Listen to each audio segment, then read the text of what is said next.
I do like how you apologize for not being here and I offer nothing. I wasn't here. Deal with it. Yeah. Nothing you can do about it already happened. I don't know if Ham wanted to look at the topics before I start. I'm navigating there now. What is taking so long? Okay, here we go. There he is. All right, let's get this thing underway. It's July 13th, 2014. You're watching Mods on Air. What are we playing? I don't hear nothing. You're watching. Why, actually? Not listening to it.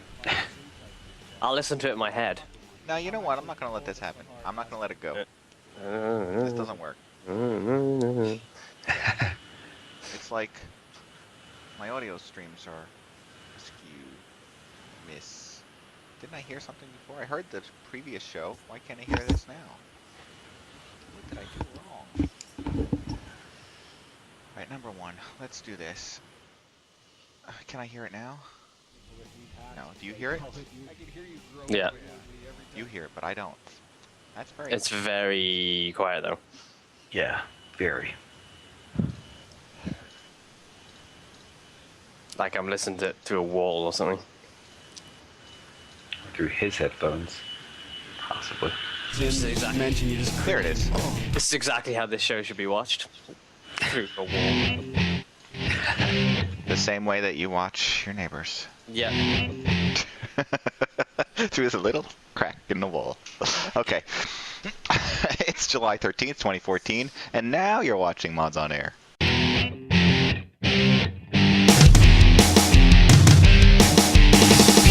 2 FPS, 3 RPGs, and 5 sim-type games. Yeah. I think you'd be able to come up with one here. I'm actually pulling this one hard. Ask all the people that need hacks to play Call of Duty. I could hear you groaning Oh, yeah. inwardly every time Sin's mentioned, you just cringing.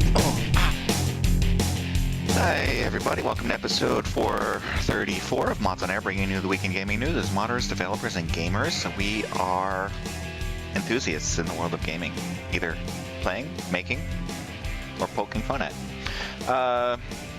Or all three. Or all three, yes. Which there may be some of, some poking fun at, and adult themes. So if that kind of thing may offend you, you may want to leave now. But you can always check out all of our past offenses over at the MODSonair.com website, and they're all there. So Alternatively, if you're looking for a way to spend your Sunday being offended, why not stay? yeah. Sit down, take a number, and we'll get to you eventually. Or Oh, speak up in the chat room, because you're welcome to chat along with the show, and we'll make sure we get to you. Okay, we have some things to talk about this week. Some things regarding games and game things. Consoles. Let's start off with some console stuff. Kinect sensor is now coming over to the Windows machine, so it's not just going to be on your Xbox One, or actually in this case, yes, Xbox One. This doesn't work with the other Xbox. It will only work with your Windows machine, so that now you can flail your arms in front of your computer desk as well.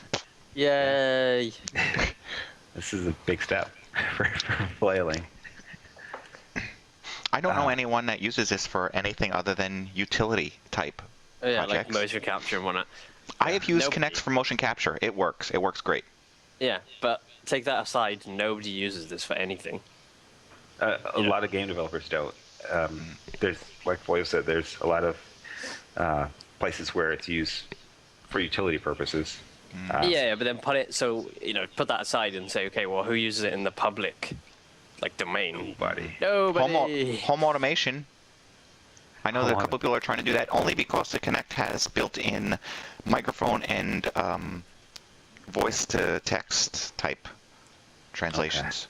So it handles the processing, and then it just jumps over to the machine from there. And Yeah, so this it definitely seems like an innovation that was intended. Maybe it was intended for games, but it turns out its strong suit is anything but games.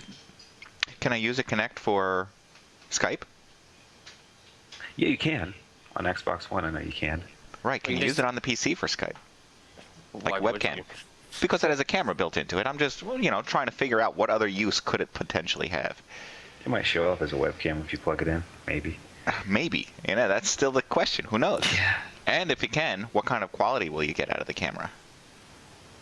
That's Certainly That's a good can't be that high of a definition, considering that the TV is probably as high as 720p with the Xbox One, right?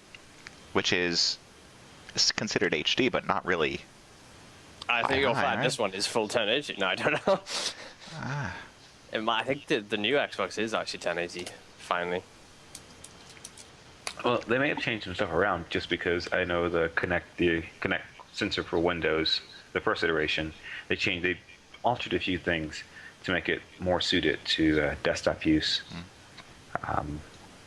So they may have changed some things around here, possibly. I mean, the specs, along with the article, say it's 1080p resolution, but they don't say what the resolution is. I mean, they don't say whether it has to do with the camera or the sensor, because there is some sort of sensor built into there. Right. And it's $200, 200 USD, 160 pounds. Jesus. For something that potentially, unless you're doing motion capture or you want to automate your life, apparently, it's just it's like, okay. Yeah. What do I do with it now? It's whatever innovative uses come of it. It's not going to be on Xbox, Xbox One. All right. So we'll leave it on the Xbox, and unless you're a small developer and want to do some motion capture. That's what it's good for. Yeah. All right. Well, speaking of Xbox, the original developers of Halo are now, being Bungie, are now jumping over and accidentally leaking some video. Well, it was leaked of Destiny. Now, I can't show you the video because all of the videos that I could find have been leaked and removed. Both.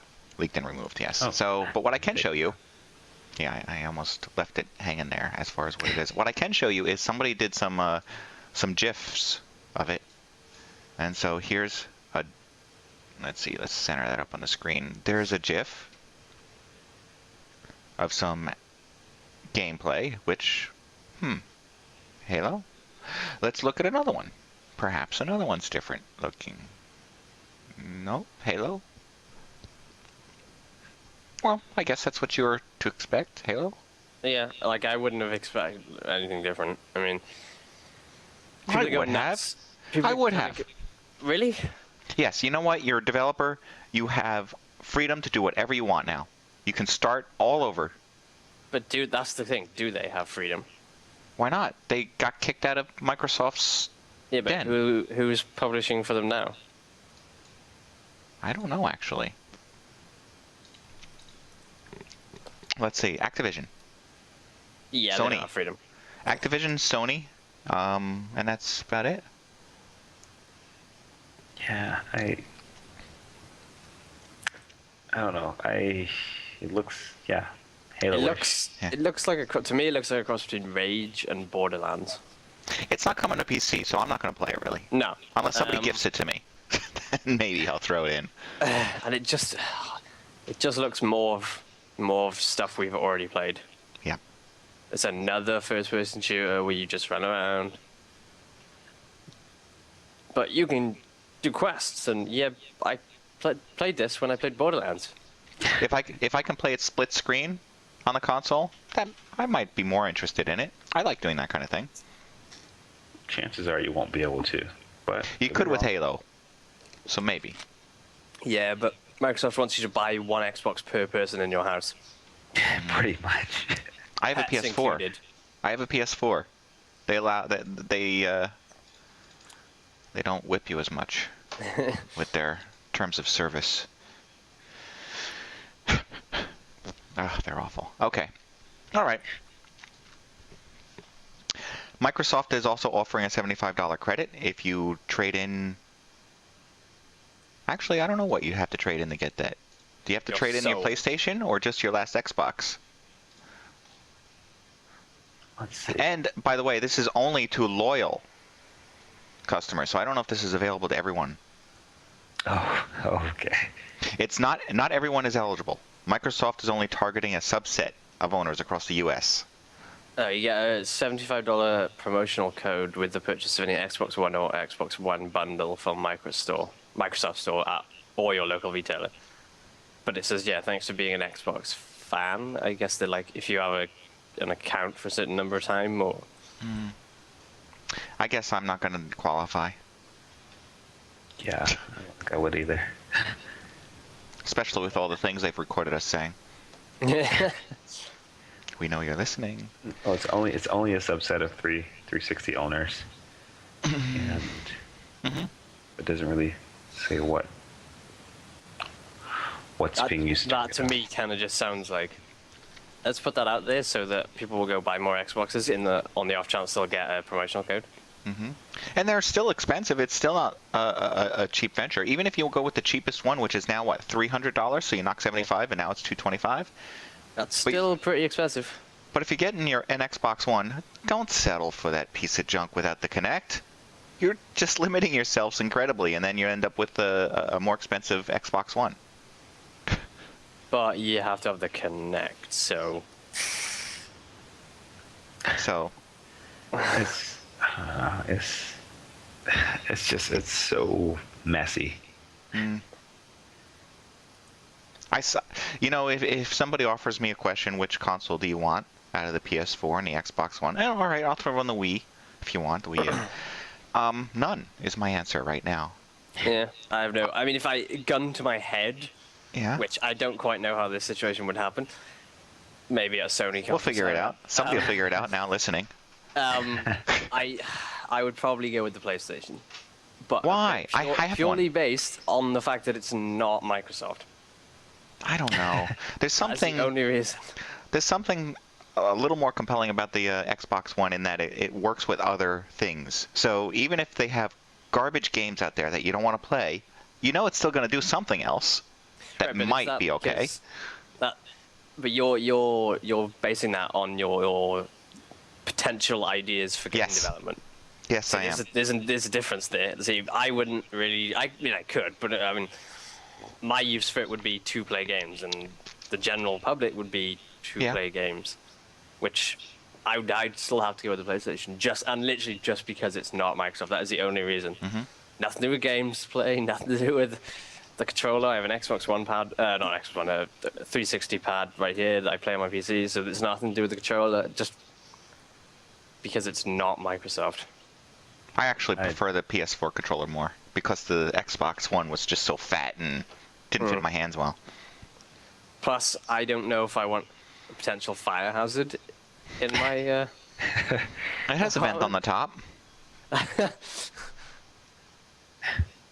I have a PS4, and I really don't play it, just because there's nothing worth playing. I'd rather play some games, which I'm doing now on my PC. I agree. If it comes down to it, which one do you want? Well, none of them. I'll just stick to my PC. Yeah. I really don't have a... Because I remember when the PlayStation 3 came out, and I was like, yeah, I'll get one. I was kind of a little bit excited about getting one, and eventually did, and it was just like, yeah, okay. But I just have no compulsion to buy this one at all. The good point about the PlayStation Network is that it doesn't cost like the Xbox, where you have to buy Xbox Live. PlayStation's often giving away games, even though they're little indie games, like one a week, aren't they, or something like that? Or one a month? Yeah, it's either a week or a month. Yeah. So they are better in that way. They're a little worse because of the nonsense that happened last year with losing accounts and getting hacked, and then getting hacked again, and then getting hacked again. So I don't know. But I also think that's a Japanese mentality. I think they're Japanese, not Chinese. Yeah, Japanese mentality. It's that, I don't know. I'm not going to postulate. I just think that's part of the way they work. Culture. Yeah. Here in the U.S., they just will hide the fact that these things happen to you a little bit better.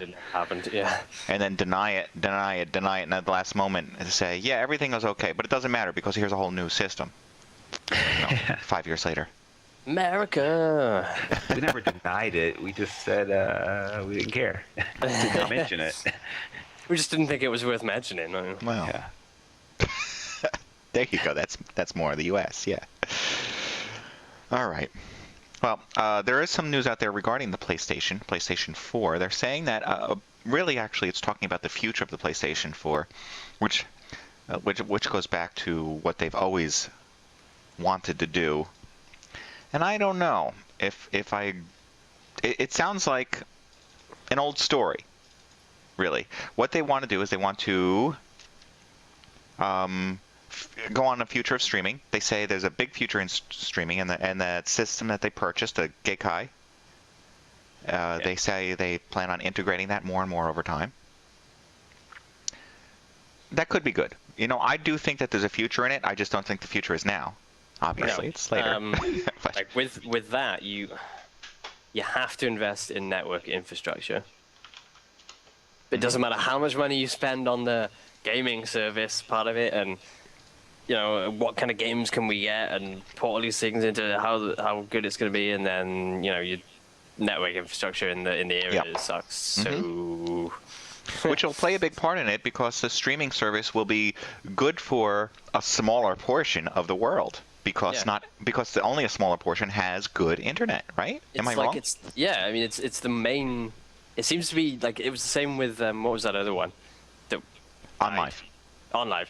It's not dead. It came back. Oh, okay, it came back, but they seem to be all about we're working with this company and we're working with this company to get all like Call of Duty and Crisis, I remember, and then I went, well, what are you doing to help with network infrastructure? Like, what are you investing with? Are you talking to the phone companies and being like, look?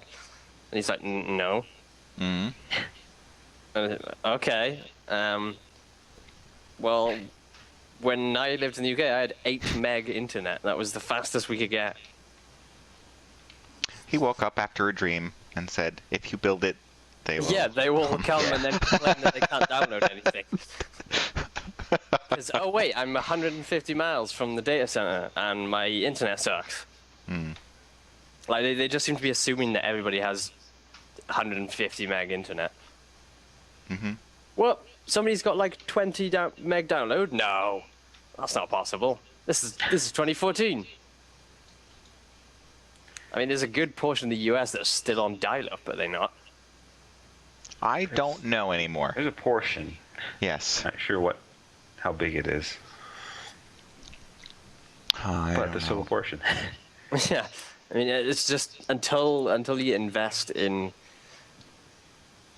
actual internet capabilities, these services are pointless, because I may get a really good one because I'm in Vancouver and the data center for the streaming place is round the corner. Whereas Breezy, who's on the other side of the world in the middle of nowhere, is 100 miles from the data center. Well, she's on his way to work. Hey, it's Data Center Dave. Yeah. It's none of them seem to understand that concept of not internet is amazing everywhere. Just fantastic grammar, by the way. Yeah. That's all right. We know you're just assimilating still. Shirt. Not great internet. There's 2 other things that PlayStation sees in their future. They say development of sensor technology. I don't agree with their the way they're going about it. I don't agree with these sticks, these glowing sticks that they have to hold. But they say wearables, things that you're going to throw on your face, on your head, on your hands, throw on your pet's head. That dog is wearing a sensor. I really dislike this fad or this trend across all technology companies. Of wearable computing. Oh no, I think you go too far just calling it wearable. We can argue that later if you want. But I feel like it's a fad. Overall, this is all a fad. I agree that it is mostly a fad. Specifically, the 3D technology that you wear on your face, on your eyes to burn your retinas.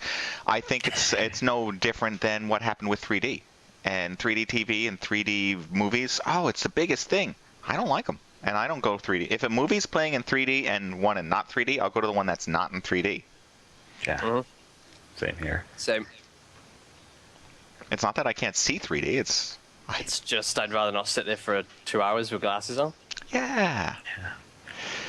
And then the other thing is, you're talking about wearables. I think there is a huge future in wearables. I don't think that's a fad. I just don't think we've realized it yet. And I know right now it's just watches. And yes, watches can be fads. It's a piece of jewelry or something to show off. But that alone, well, no, that is a fad, the idea of showing it off. But then we're going to get into not just watches, but perhaps some sort of wristband, some sort of shirt, some sort of something else that will always keep us connected in some way or another. We have the Google Glass. I think these are just precursors to what's coming. Wearable technology. You're right. So maybe I spoke too broadly. I think there's a future in it. I think what we're seeing right now at the start is this is not what it's going to look like further down the line. I think it's the watch one, the smartphone watch one, is quite funny. Because it's like, oh, have you ever had to answer your phone while and walking, and you're like, well, why do I need the watch for that? That's never been a problem. I've never walked down the street, my phone's rang, and I've just fallen flat on my face because, I reached into my pocket. It is kind of silly. I think the watch has uses, just not the kind of uses that everyone thinks. Until they get rid of the phone part of it, what I mean is that you don't have a phone, you just have the watch now, which is your phone, and it's your... Right. Then, and it becomes like the Pip-Boy. Yes. Yeah. From Fallout, where you have like a wristband like on your arm, and that's your like phone, your map, your internet. Then I'm like, oh, that's kind of cool. I foresee some sort of very wide aspect phone that wraps around your wrist, unwraps. You can hold it like a phone if you want or not. That kind of stuff. But that'd be nice. We're not there yet. What Leela has in is it Futurama with the like. Yes. Yeah. We're not there yet. I could see that, but until you get rid, like at the moment they're just peripherals. It's like these headsets. It's kind of just like, well, even I've never had a problem walking down the street holding my phone to my ear. It's really not that. I don't have that long conversations where. Then you're not our target audience. No, I'm not. Everyone who's a target audience is everyone who wants to show off and be like, look what I've got. Isn't this cool? I got on my watch. What can it do? Answer my phone. So can I. I can answer my phone too, look. But I was saying that, I have a Pebble watch. And that is, maybe you can't answer the phone with it, but what kind of uses does it have? I can get notifications more easily when I'm in situations like conferences or meetings without being an annoyance to people. Other than that, I don't have a use for it. I go to a conference, I bring my watch. Otherwise, I don't bring it. I think the biggest thing I like about the Pebble Watch is that it has the actual word readout of the time. Yes, you can do that. You just use it as a watch. That's hilarious. It's a great watch. I just use it as a watch. That's funny. That's really good. I like that. All right, and the third thing that they are talking about is pretty much falls on the first one. Well, I guess the second one was actually wearable, not just the headsets, and the third one is virtual reality, which we kind of broke into. And virtual reality still does not have a place in this world. They think it does, and they're trying like hell to make it have a place. Yeah. But it's nothing more than 3D technology all over again. Put on a headset and look around, as opposed to being shown around. It's not as great as you think. I had a meeting last week with somebody who was interested in doing some technology forward type development. And one of the ideas that they had was some sort of virtual area. So I had to set this up, and I had to set up the Oculus, and I decided, let's make it work with Portal 2 today. So I go through the process of setting up the Oculus with the Portal 2, putting it on, and I'm like, please, will anyone else put this on? Because I don't feel like being sick today. Just so that I can make sure it's working and looks. And everyone in the office said no. No. Yep. So I had to put it on and make sure it worked, so that when I put on the Oculus, I look around, move my head, I'm looking around inside this world of Portal 2.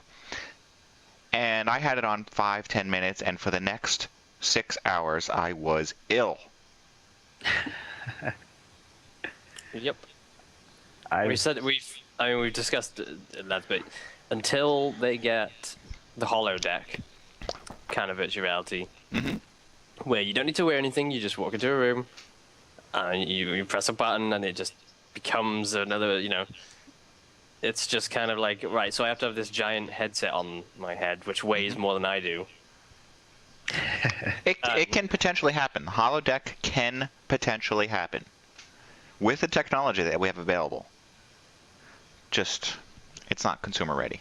That's what I believe. When will we get the holodeck? When it's not so cost prohibitive. I mean, we have technology that allows people have proven technologies that can stream video to individual people. So each person can watch a different show based on what's being streamed to their eyes, what's been being focused to them. We have technology that can sort of morph.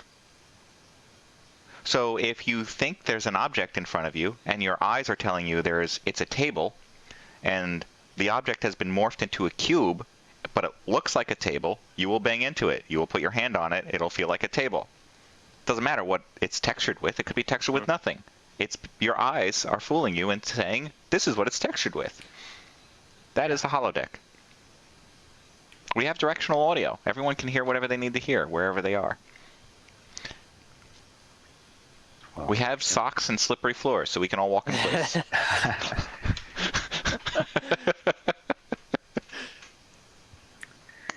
Hopefully this teacher arrives before we're gone.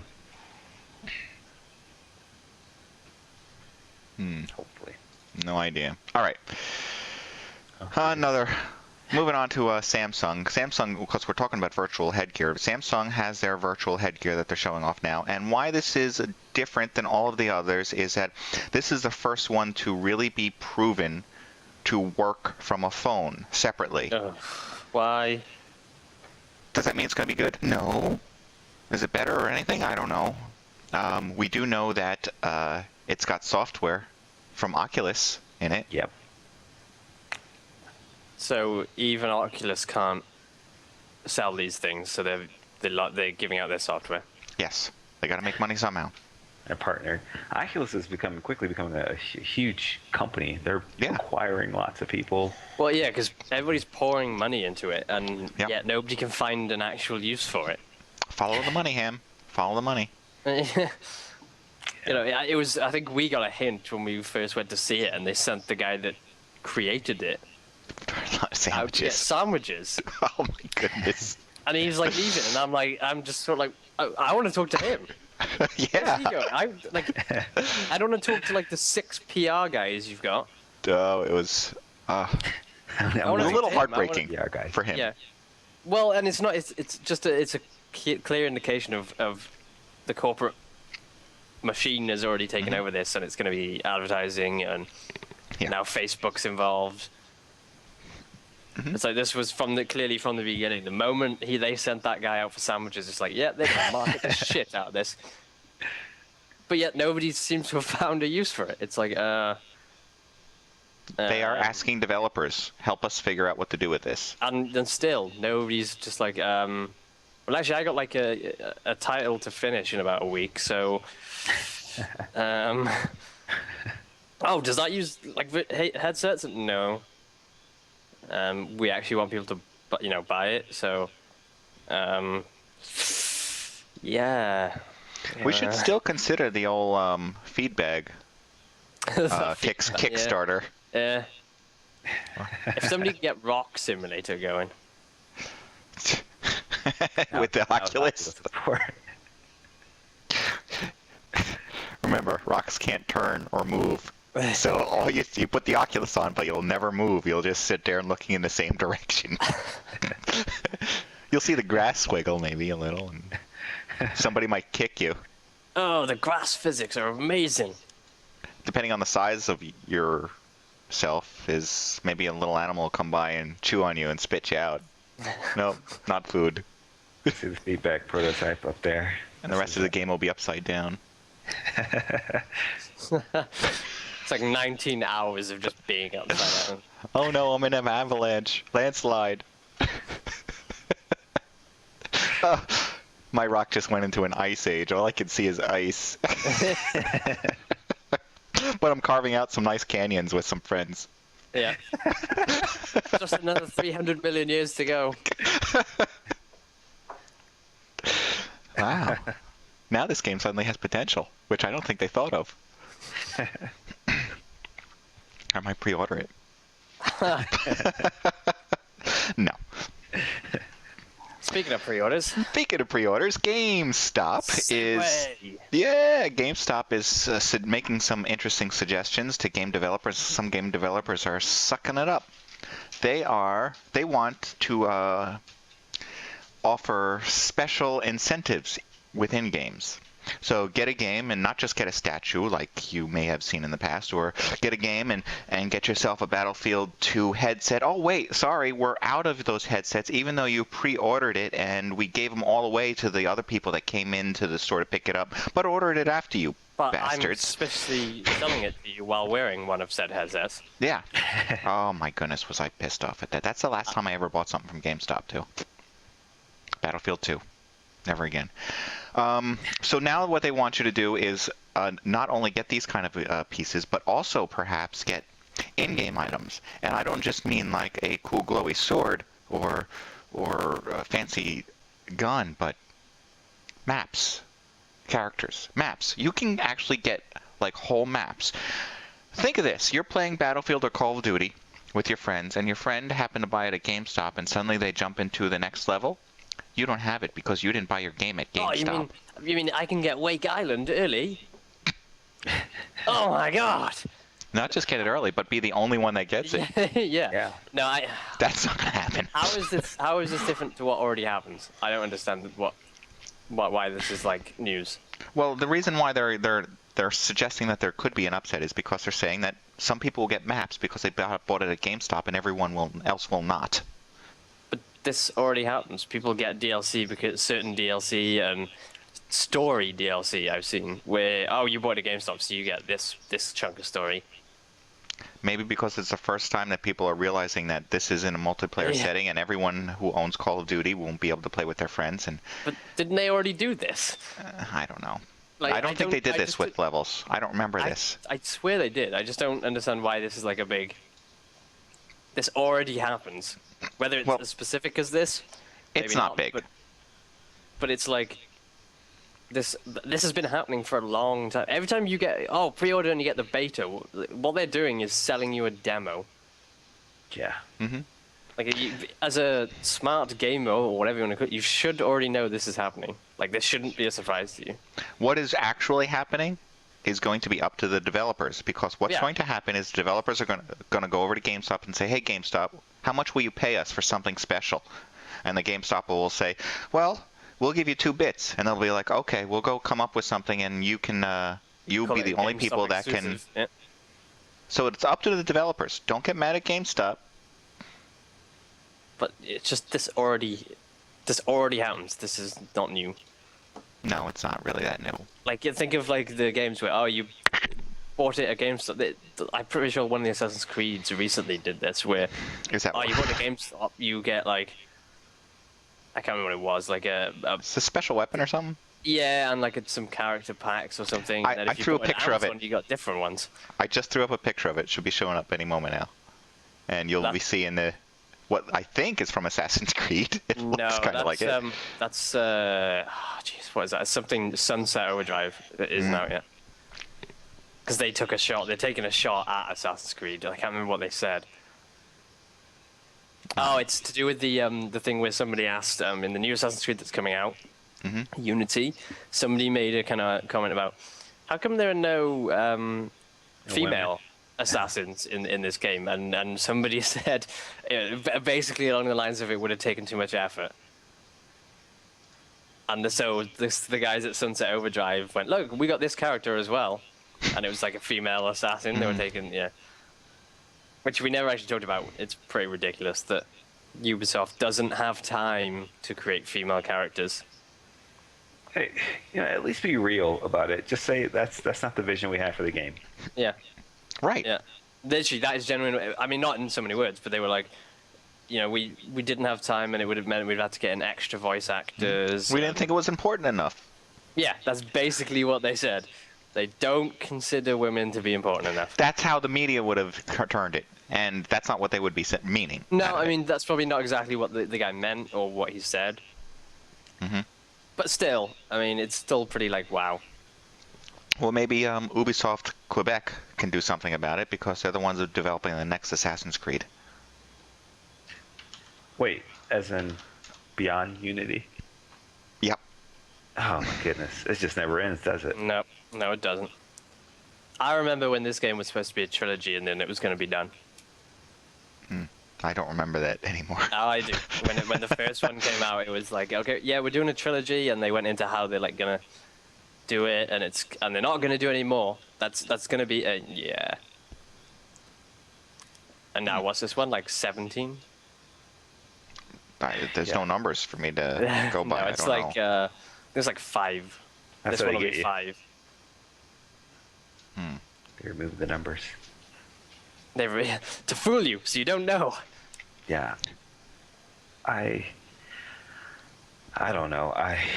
Assassin's Creed. I'm not big on the game, so I don't care. I was a big fan of it. Mm-hmm. I legitimately can't finish 4. I just can't. I can't even play it. It's just so horrible. Mm-hmm. And the only way I figured out, the only way we're gonna see an end to Assassin's Creed is that one that comes out doesn't sell well. So Quebec, that's working on the next one. If Unity doesn't sell well, even though they're halfway through development, they'll be like, all right, it's canceled. Mm-hmm. That's what's bound to happen.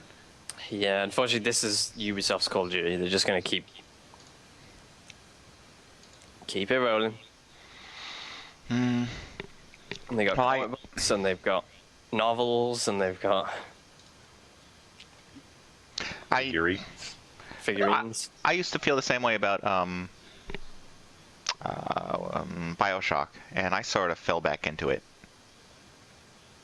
To the BioShock? Yeah, I like the new BioShock Infinite. I really thought I was going to hate it, but then I realized I owned it, and so I started playing it.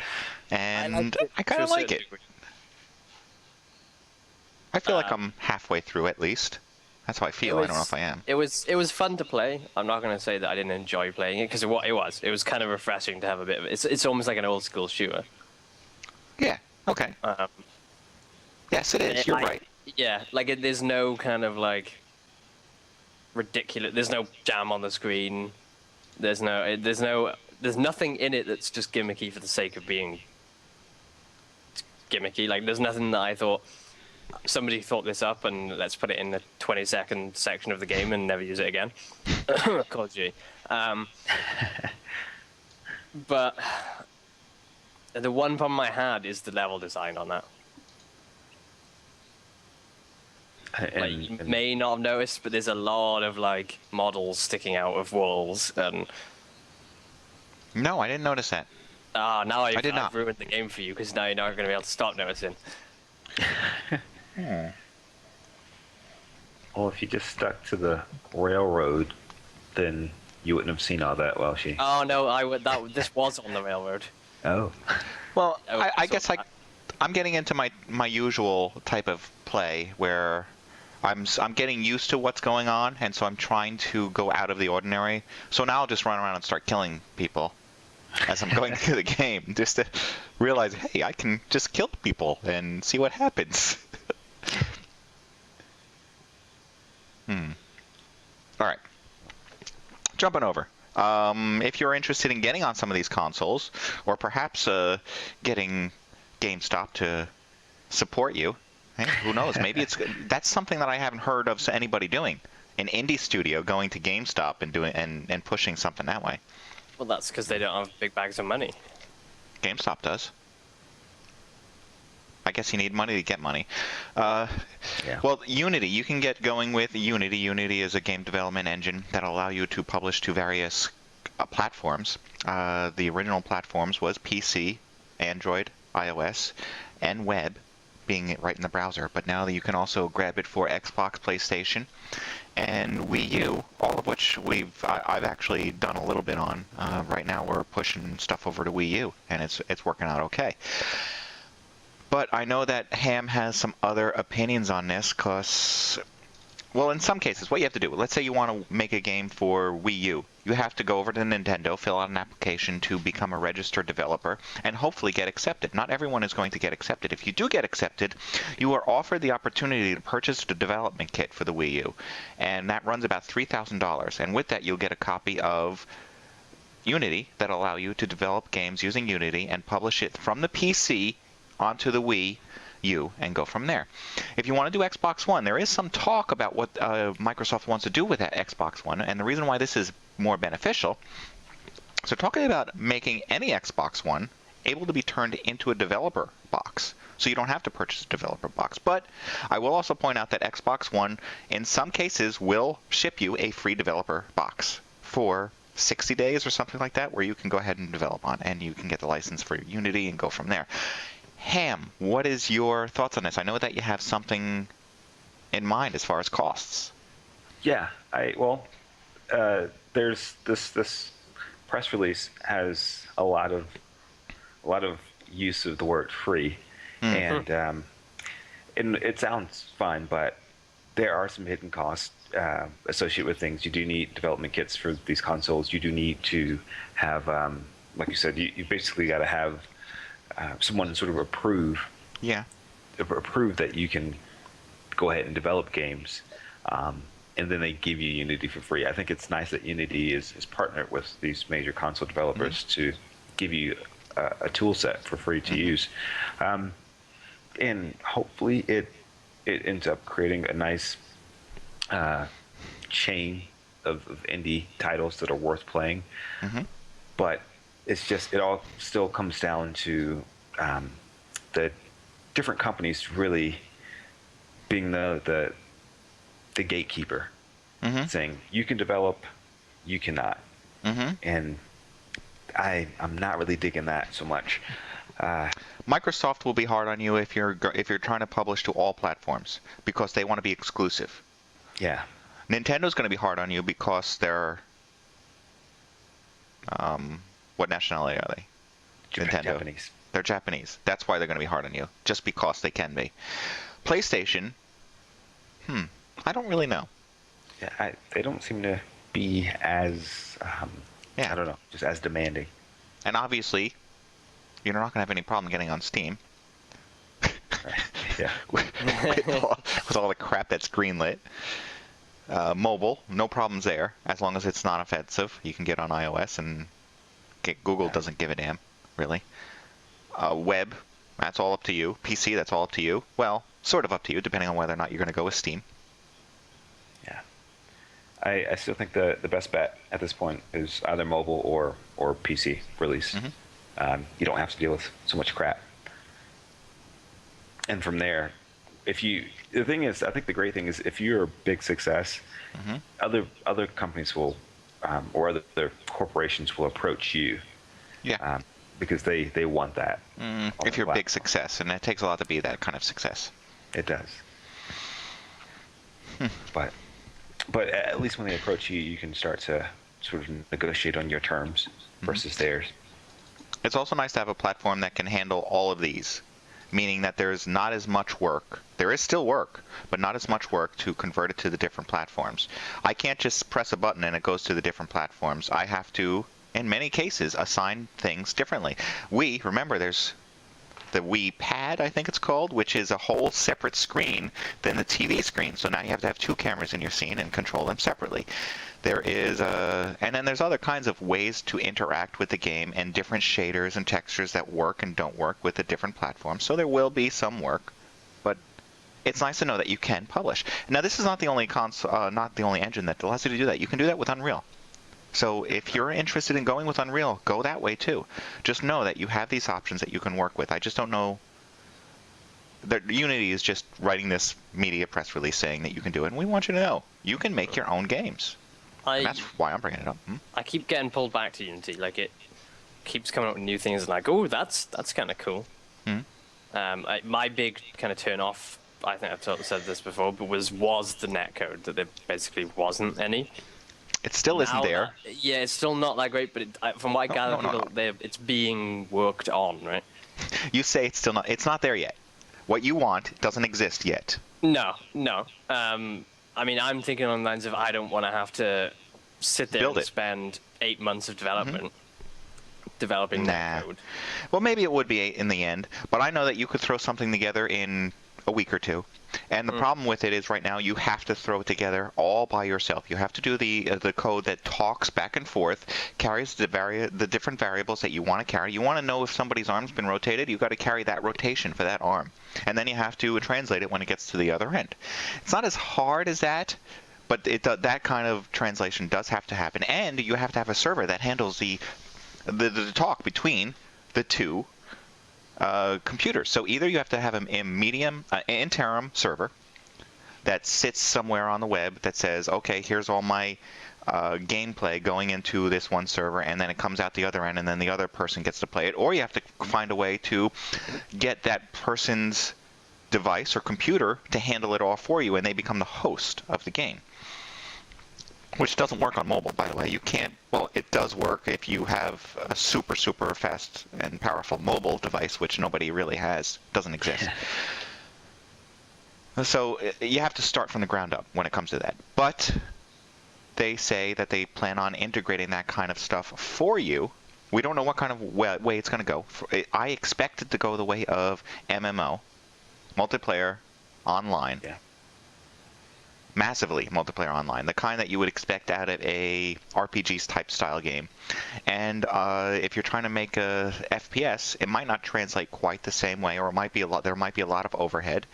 Right. Whereas if you went over and jumped onto Unreal, it's already there. I guess it comes down to what you're trying to do. Like what you shouldn't just sit down and be like, I'm going to make a game on Unity and then start designing it. Should be the other way around. It should be, I'm going to make a game, here's what I'm going to do, okay. Then sit down and investigate, okay. Unity gives me this and this, what are the drawbacks, this and this, okay. Unreal gives me this, but I still have to deal with this. Like, it shouldn't be a decision like that. Exactly. See what's going to ease development for you, but still let you achieve the vision you want. I mean, I would be extremely tempted if I was doing a single-player game to just go straight to Unity. But then again, like, Unreal has a lot of... It just comes down to what you're... it has to be case by case, right? Yes, it does.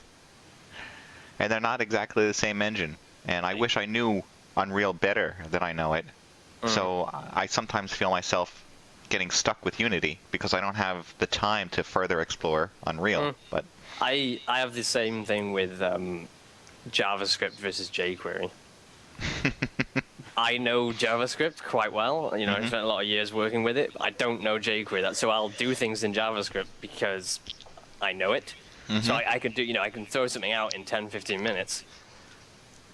Whereas jQuery, I'm like, yeah, I have to go and Google that, and I have the misfortune of knowing them both quite well. You could argue I could just go and spend a couple of hours and learn jQuery and solve my entire problem. I kind of did that.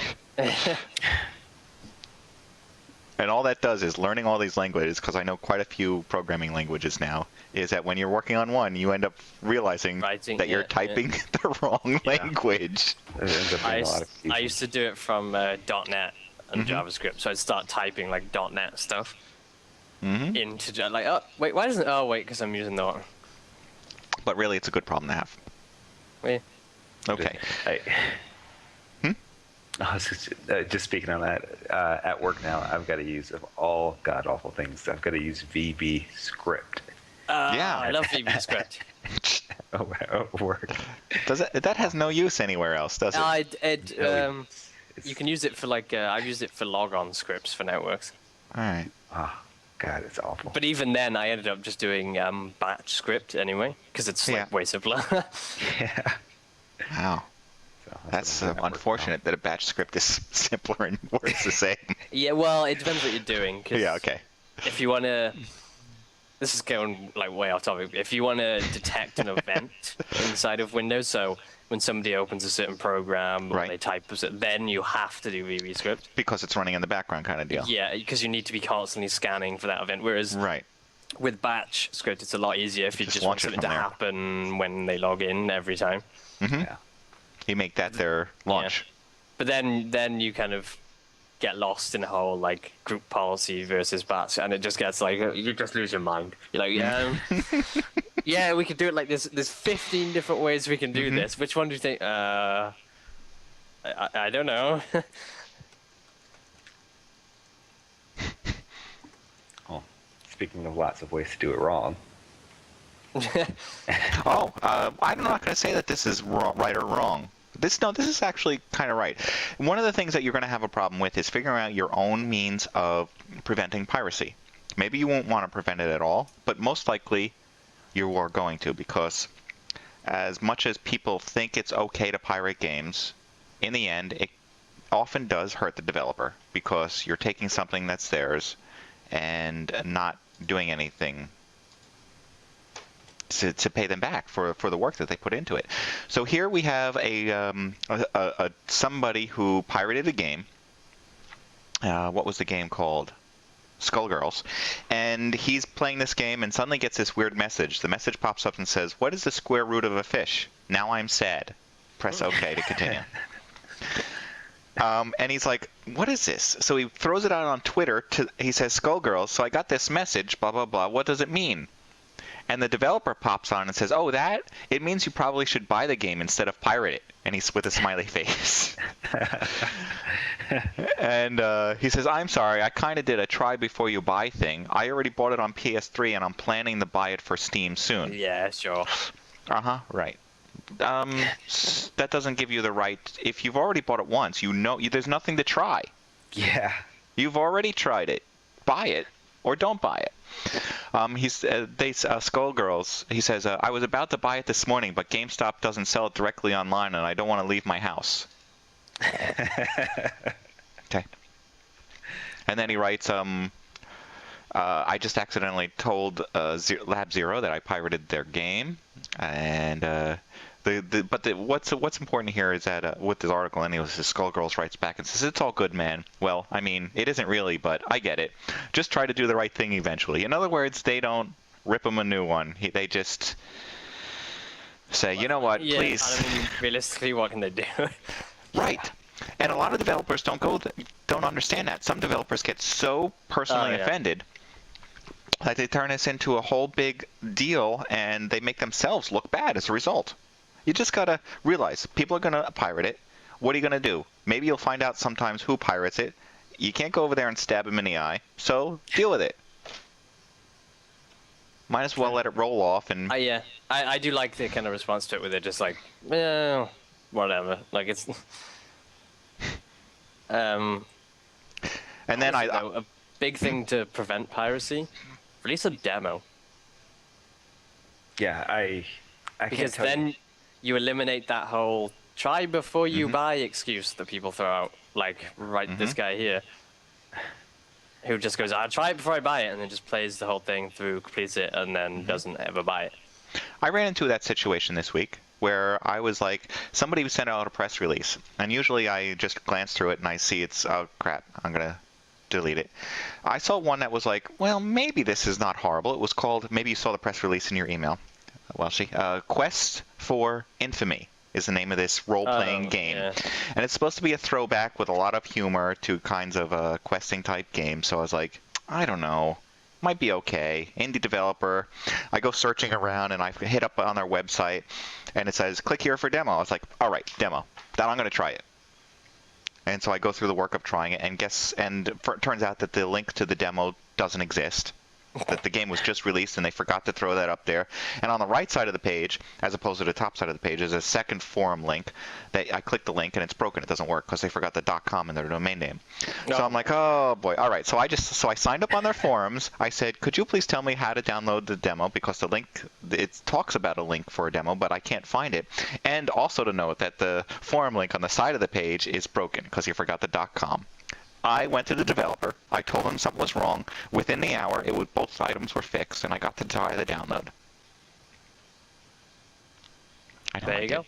I didn't like the game, but you know, that's okay. That's okay. I tried it. Yeah. It's not the point. I didn't steal it. I went and did the right thing. you're never gonna complete. People are always gonna pirate you. It's like trying to combat shoplifting. There's people are always gonna steal stuff from stores. All you can do is attempt to minimize it.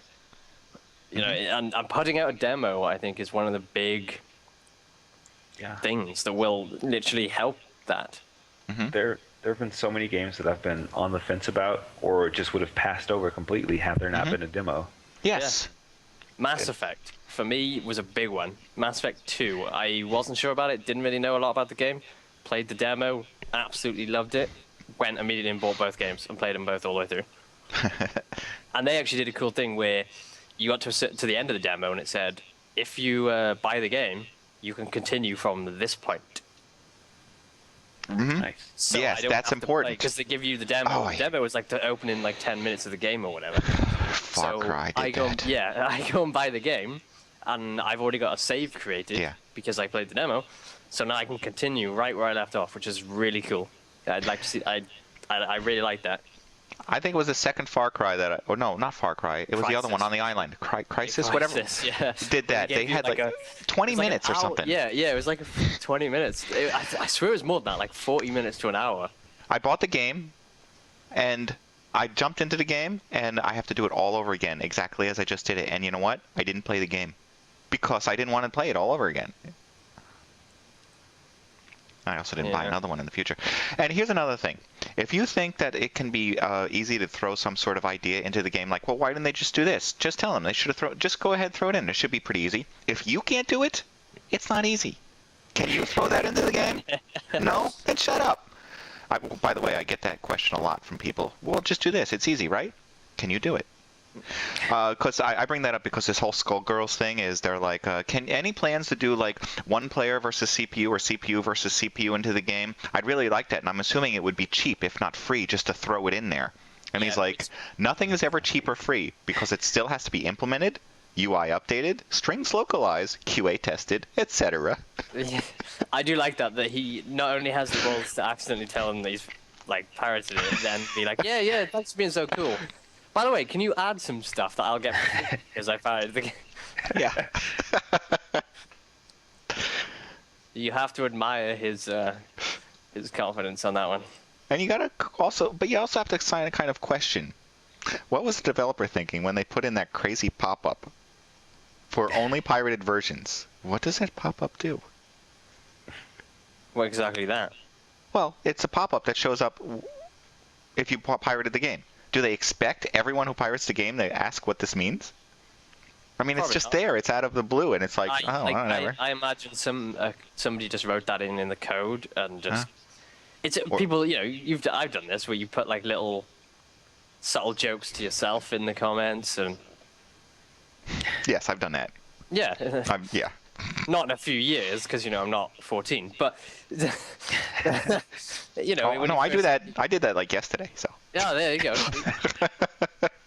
Just put little subtle, like amusing things that you're going to read in like 2 years and make. In the comments, though. Not in the comments, not in everyone. the actual code. But it goes. It's the same thing. Like there's other games that have done this where they've had a ridiculously weird message pop up. Well, see, I do it because I know that the client may end up with the source code, and maybe one day in the future some other person will be working on it, and they'll be reading it, and they'll get a chuckle out of it because that's I always think that's funny. But if a developer has a sense of humor and you're in there like, oh, jeez. And honestly, I'd rather game devs do that than put some ridiculously restrictive DRM in there. Yeah.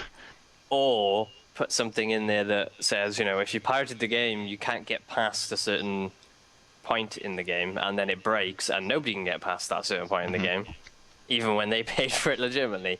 Oh, well then, yeah. So, and again, you make a good game. That's how you effectively combat piracy. Yeah. Make something that is worth the price tag you're putting on it. Well, speaking of should not having continued or actually being worth the time, Cliff Bleszinski is coming back, and he is creating a new studio, and he is creating a new game. So his studio name is going to be called Boss Key, and the game that he is working on is going to be a free-to-play shooter called Blue Streak. Now, he mentions in some of these articles that he's never worked on a free-to-play shooter, so he doesn't know what he's doing when it comes to that. But who he's working with to help him has lots of background in it. It's Nexus. Oh, God. The guys who are doing Extraction, right? Extraction's the name of the game? Yep. Or is it? Well, Okay. Splash Damage are doing it. Dirty but- Bomb. No. Yes, Dirty Bomb. It's called now, yeah. Which still makes me giggle a little bit. So they're the experts in free-to-play. No, they're not.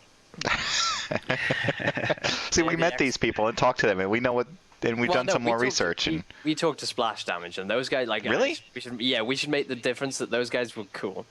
They were good to talk to. They're excited about what they're doing. I'm not saying they weren't cool.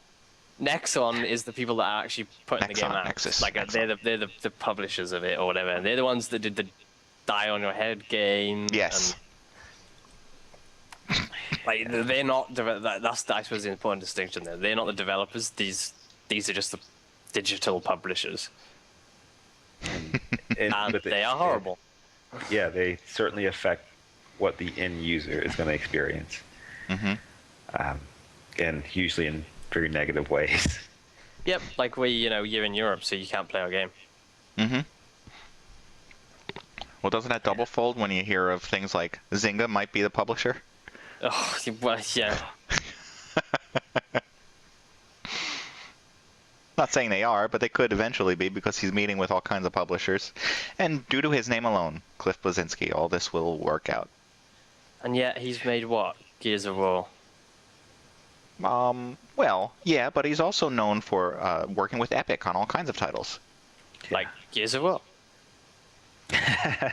Tournament, Unreal Tournament, right? He was around for that. I don't know what he did for any of these. No, no one honestly. knows what he does. He does interviews. Yeah, but valid point. Yeah, you know what? The one moment that I kind of took a dislike into him was the moment I saw at an E3 a couple of years ago him sitting at a table signing autographs. Yeah, like I don't. You're a game developer. What are you doing? Yeah. Even if you're like a PR, you're like, I don't know, the community man, whatever. You don't sit down and doing like what? Mm-hmm.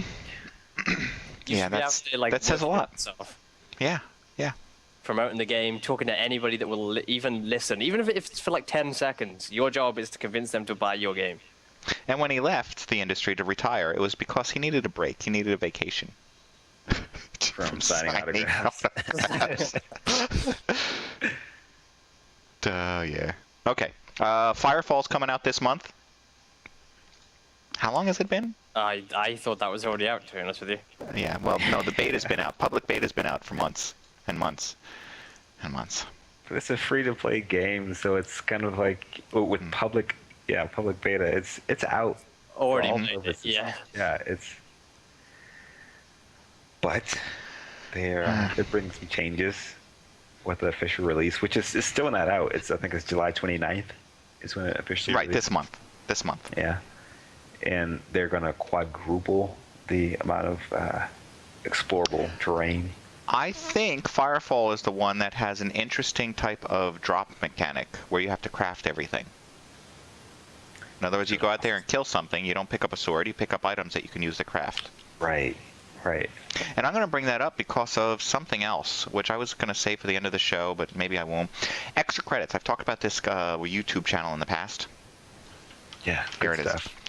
They have all kinds of stuff on how to design games, why games are designed the way they are or work. They have something in there for...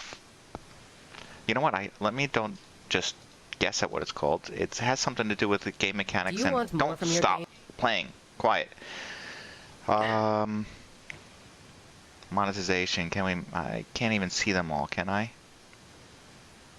I'm trying to remember the name of it. Anyway, I don't know what the name of it is. It has to do with pickups and dropping things in the game and why their mechanic is flawed. Their mechanic is, I think it's this game anyways, that you kill something and it drops a bunch of pieces that you can use later to go back home and craft into any kind of weapon that you want. Now the reason why that's a great idea is that regardless of your class of the player, doesn't matter at all, you can go ahead and use these elements and craft something for yourself. So whatever you pick up is not useless. It will always be useful, as opposed to you going around and killing and you are a mage and you pick up a level 100 sword. Well, that's not good, but the reason why the level 100 sword is better is because people are like, oh my goodness, look at this thing, it's awesome. I can't use it, but it's this wonderful thing. Whereas people go around and pick up a shiny rock, which can be used for absolutely anything, are like, oh, well, it's just a rock. Now I have to go and work on something. Yeah, I see what you mean. You're losing the, ooh, a piece of candy. There it is. Yeah. Which is funny about people, and you have to consider that in the way games are developed. I mean, it works. Even when you pick up something like that, and it's like, oh, I'm a mage or whatever the hell you said, and you picked up a sword, but I can't use it. But somebody, my friend, might be able to use it. That's the key part. That's the, oh, but like, I can give it to Ham. He's a warrior. He'll take that.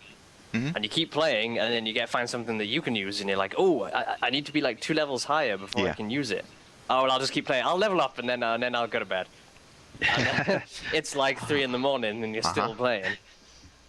So that's what you have to consider when designing a game. And I guess with this, if it's just anybody and everything, you lose that kind of allure.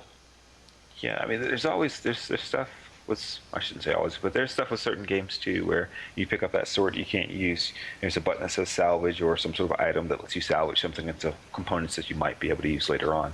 But you still, that's a decision you can make after you already pick it up.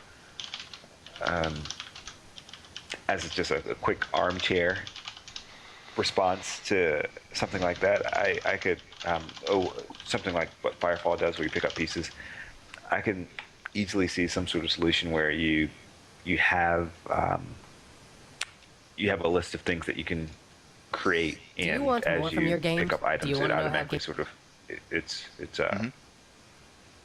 appropriated towards what you want to create. So you're picking up those pieces, and you've got little progress bars filling up towards an item that automatically. That was a good idea. That's a good idea. I don't know if that's the answer. Yeah, it may not be the answer, but in a way, I guess Battlefield does that, right? And so does Call of Duty. You earn your experience points, and as your experience points hit a certain level, you level up. Boom! You just earn this and this and this and this, and as long as you don't have to go, as long as it doesn't create additional work for you, it's good. Yeah. I don't know. So, but they've been working on it forever, not us. So, this game should have been out a long time ago. All right. Since we're past our hour, trying to push a little bit, Gearbox announces a game called Battleborn. Which is a MOBA. Yeah, it is. But I don't know. It's hard to tell from the video what this is actually going on. This is, by the way, the makers of Borderlands. So if you want to know what the next game after Borderlands turns into, this is kind of it. Which is, they have I can't say it's pre-rendered. It's I want to call it. It's just some sort of animated video of what the game could be like, even though it's not actually the game itself. And it's I don't know. It's quite an interesting art style, and I don't know if I like it, but that's what you got.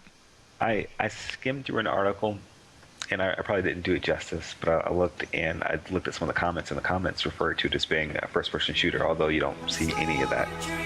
No, it looks like a multiplayer online game kind of thing. Yeah.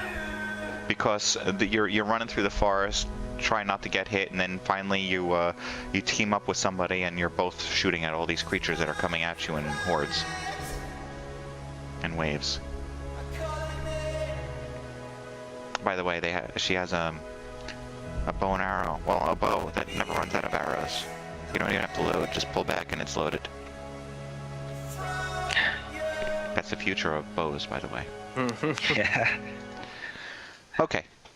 Where are we? Shoot Mania. No. Has a demo that's available if you wanted to try before you buy, legally. Because that's the way to do it. Try before you buy legally with a demo. Isn't it? This is Ubisoft's attempt at like Quake, isn't it? Yeah. Quake or Tribes, I don't know which. It's fast-paced. You can jump high. Yeah, it's specifically designed with like competitions in mind. Yeah. Yeah, you're right. It's meant for competition. Okay. It's a horrible way to design a game. Agreed. Well, so Dota 2 may be getting a league or a sponsorship for leagues. You know, leagues being like competition play. And who better to sponsor such a gaming league than a porn channel? Oh, God. YouPorn is considering sponsoring Dota 2 or League of Legends. That's pretty hilarious. Yeah. But how is It's the that right even possible? demographic, isn't it? Well, yeah. Totally. But does that not mean that... I don't know enough about these leagues and whatever, but are they all over 18 players? Not that I know of. But then how can you have a sponsor like that then? Because Doritos wouldn't sign up. Just because you're dirty doesn't mean that you have to be dirty all the time. I don't know. Well, no, but it's... Regardless of whether, you know, it's adult-rated content, regardless of how you look at it, right? Mm-hmm. Whether you love the porn or you hate it, it's still adult-rated content. Mom and Dad, I'm gonna go make millions playing video games for a living. Really? I don't know about that. Yeah. It's okay. We have YouPorn sponsoring us. Yeah, like... But, like, I swear you'd have to have, like, there'd have to be something that's like, okay, well, everyone in this league has to be over 18 then. I wonder what kind of commercials they'll have I could tell on you. Twitch. On Twitch. That's even funnier.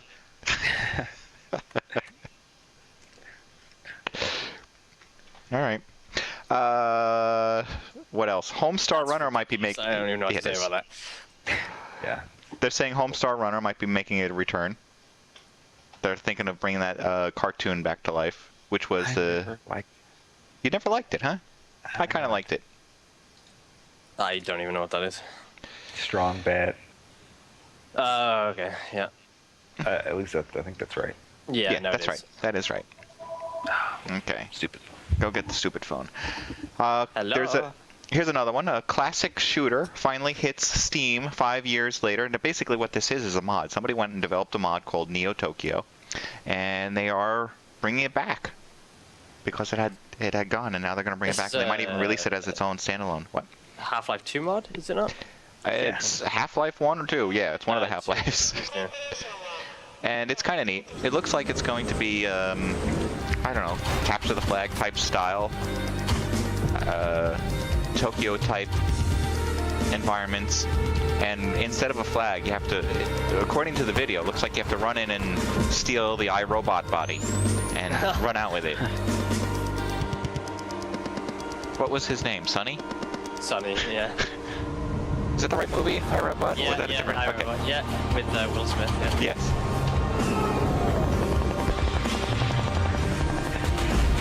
And you can even get the you can get the music, the soundtrack for free already, if you like it. Oh, nice. And for some reason, their grenades are very flat. There he is running. Oh, you'll see it soon. Running with iRobot body corpse. Just the upper torso. All right. Oh, yeah, there we go, yeah. You know what? It's a mod, it's free. Yes. Yeah. Yes. There's some really good, well done Half-Life 2 mods or total conversions that I don't think they get enough credit. There was this, Neo Tokyo, which I installed but never did get it to run properly, but it looked great. Nuclear Dawn, which went on to become its own game. Insurgency, which was a Half-Life 2 mod, went on to become its own game. There are a few others too. Definitely worth experiencing. All right, I got one more for you. If you really like video games, I mean really like them, then this is for you. It's a documentary that's available online right now.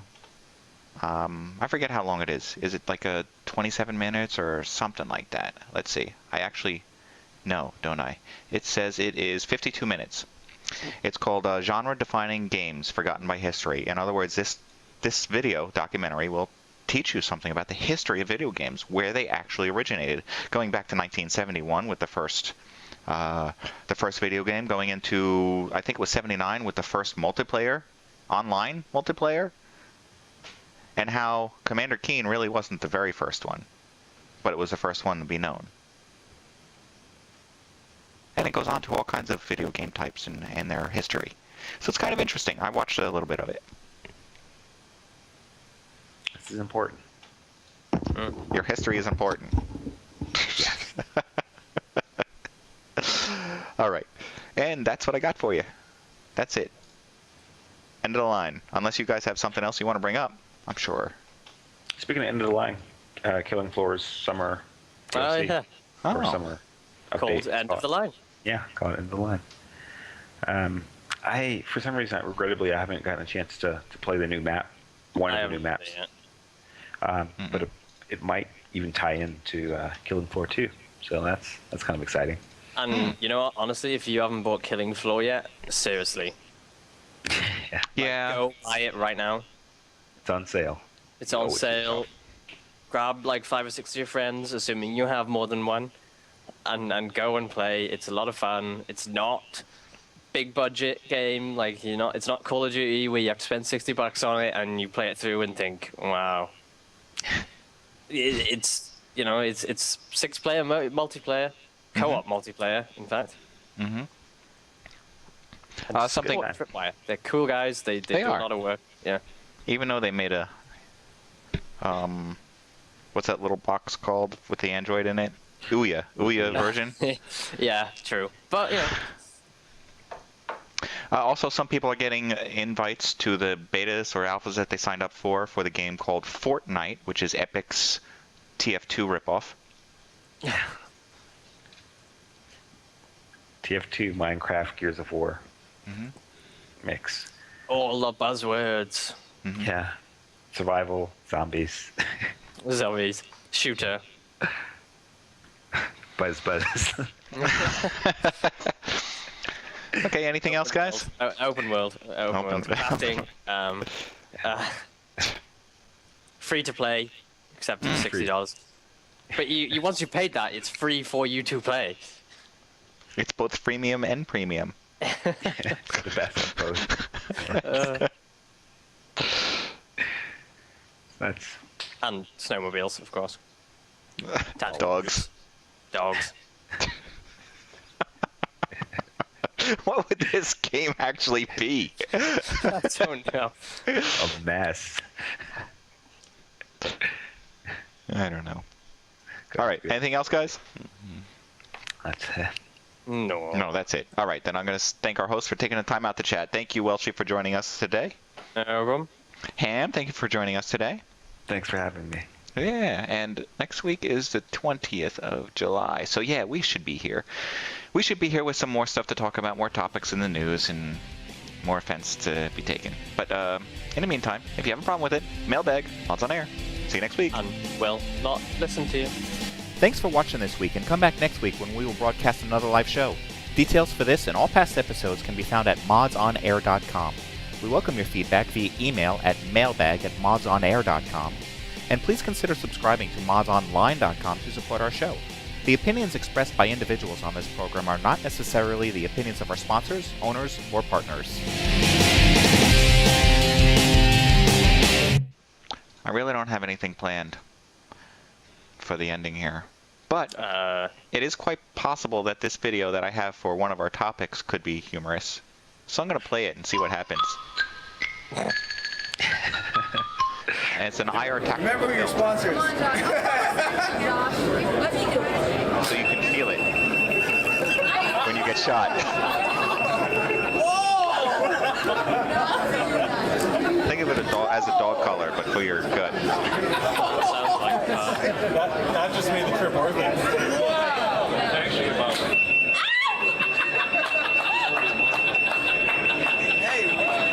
setting is that at? That's 1. And he was on 10. I keep turning down the volume, and it feels like it still gets louder.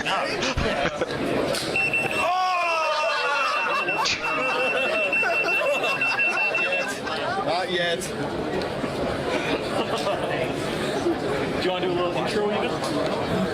I'm about to shut shit out. Are you recording? Yep. Only once. Go. Okay, okay.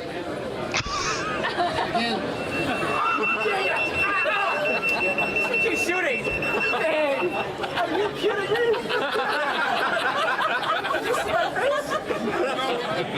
Hold up. Ready? Hold on. 1 second. Pose, the H pose. Ready? I thought the H is up. What are you doing? God, dude, just do it.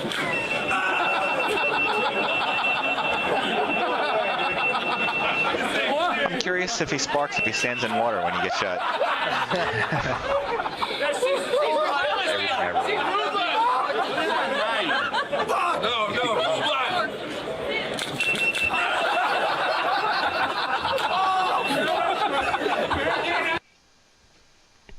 Right, so apart from like smashing up a department store when you get shocked, what is the point? To wear this while playing laser tag, so you know when you get hit and you actually go down. Or you could just, play paintball, which you know when you get hit. Yeah. I wonder if they have a head-mounted unit for this. Brain therapy. It's like brain shock therapy. I've shit myself. Awesome. That's all that. this will be. You put this in an Yes. arena and go like, instead of paintballing, we've got, like the shot game now. So, if you get hit, you're just going to be dealing with people that have hit themselves. Every day. I love it. I love it. That's a Kickstarter right there. Hey, do you have bowel trouble? Then this game's for you. The smooth tactical vest. You have to sell diapers at like the... But they have camouflage. Sponsored by Huggies. Yeah, they're camouflaged as well. That's good. Fuck me. Like, just no. Just no. Yeah. Smell them coming. That's bad enough. All right, everyone. See you later. Wow.